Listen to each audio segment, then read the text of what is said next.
Let's talk about Palantir. The company reported earnings last night and they pulled off the earnings triple crown. The revenues and profits came in higher than expected and they raised their full year forecast. Palantir's revenues jumped 39% year over year, fueled by what the company called ravenous demand for its AI software. Palantir now expects to bring in $3.9 billion in revenue for 2025. That's up from the previous forecast of $3.75 billion.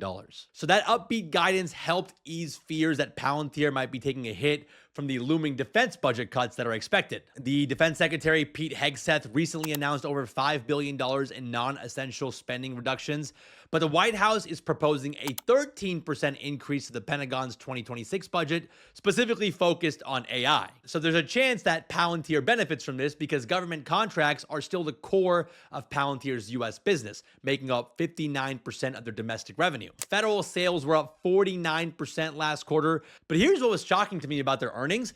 Palantir's commercial side is growing even faster than their government business. Sales to corporations jumped 71% last year. So a pretty solid earnings report all around, but their stock still dropped in reaction to the report.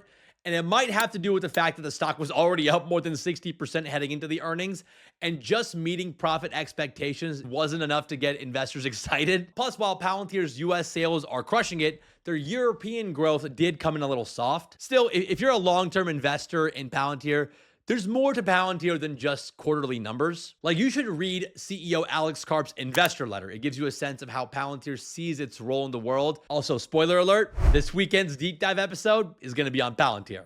So keep an eye out for that.